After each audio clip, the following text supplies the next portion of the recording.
Bonjour tout le monde, merci, je m'appelle Bruce. Merci surtout de vous abonner et de suivre la chaîne.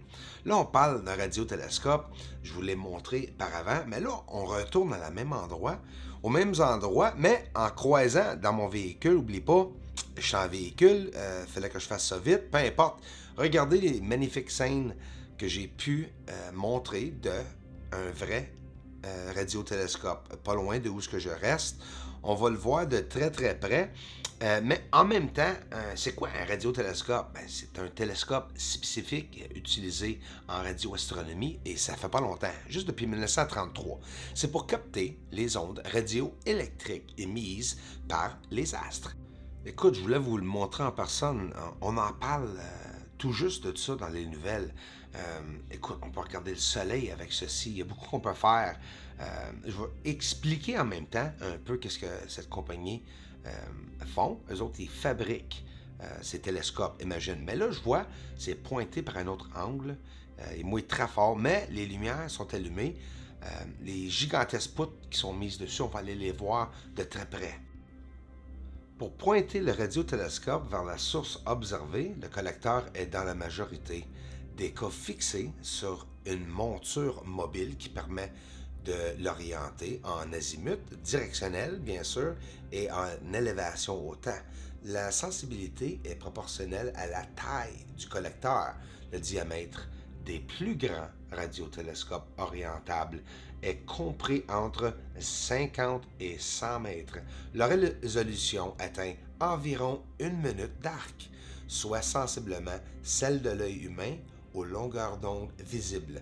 Au-delà de cette taille, la masse à déplacer devient trop importante. Pour contourner cette limitation, quelques radiotélescopes à collecteur fixe ont été construits.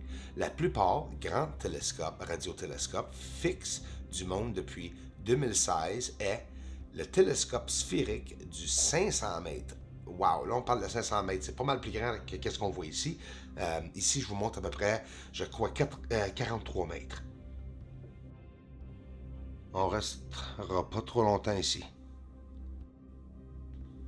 Alors, on parle de cet endroit, c'est des sous-contracteurs pour la NASA, pour un majeur projet d'antennes qui sont placés en plusieurs, en anglais on appelle ça array. Ils ont même reçu des médailles, en tout cas un paquet d'acquisitions avec cette compagnie-là. Aussi, aux États-Unis et au Canada, les gouvernements sur des projets. Cette compagnie travaille sur des projets pour eux, pour des antennes. Ils ont des manières pour arranger, ils peuvent arranger et aider à n'importe qui ont un problème de micro-ondes en adaptant leur système à n'importe quel système. On parle d'une place, là, OK?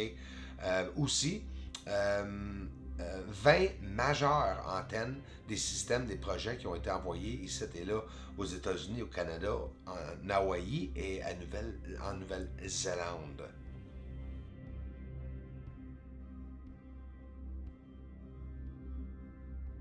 Il a l'air connecté en tout cas.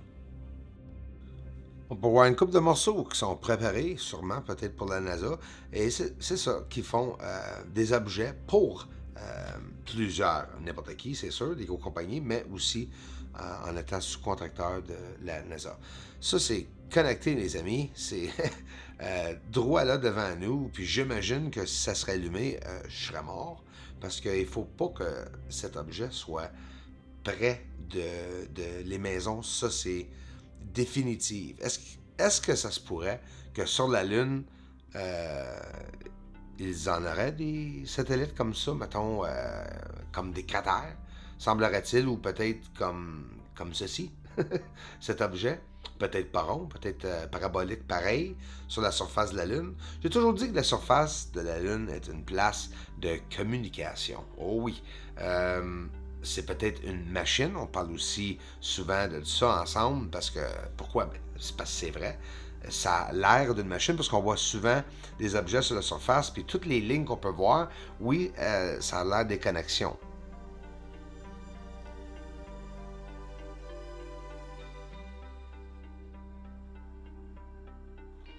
Si la surface est construite avec des objets, un matériel ou élément est réflective. Ça serait simple de nous aveugler. Mais regarde, on voit très bien la symétrie. On voit même les pieds qui tiennent cette méchante, gigantesque, massive plateforme qu'on voit ici, tout le tour des cratères, que la plupart du monde disent, mais c'est une coulée de lave qui a figé là. Je sais pas. J'ai des doutes de ça parce que je regarde ça ici, là, puis aucune manière, selon moi, c'est de la lave qui aura fait ça ou un météorite ou astéroïde qui aurait écrasé sur la surface. On voit, même si c'est dur des fois à voir, pas si dur que ça, des couverts ou objets réflectifs en symétrie comme des formes qu'on voit triangulaires ou carrées qui cachent la surface. Sérieusement, combien de niveaux qu'on peut voir, combien d'objets qu'on peut voir à s'entreconnecter, se croiser assis un sur l'autre qu'on voit sur la surface, c'est juste qu'ils nous ont jamais dit qu'il y avait ça sur la surface. Fait que quand moi je vois ça, je me dis, il y a quelque chose peut-être, peut-être qu'il y a une raison pourquoi ils l'ont caché. Regarde ici, on voit pas tellement bien les objets, ils ont la même reflectivité.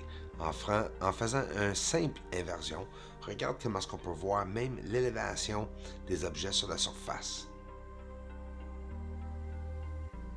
J'ai voulu, en commençant à faire l'astronomie, tout documenter. Je me suis dit, je ne vais manquer rien. Malheureusement, Mère Nature ne me permet pas de filmer à tous les jours, ça c'est sûr et certain.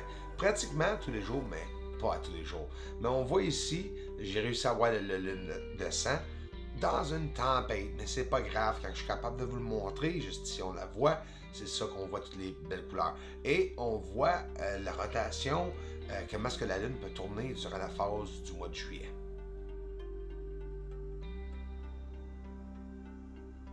Regarde les couleurs magnifiques sur la surface. Je vais devoir aussi vous montrer une surface, la beauté de la Lune aussi. Je sais que la plupart du temps, c'est sûr que vous voulez voir les structures, mais de temps en temps, je vais vous présenter aussi des vidéos pour voir la surface et la beauté de tout, pas juste toujours de voir les structures. Il y a aussi une belle côté de la Lune.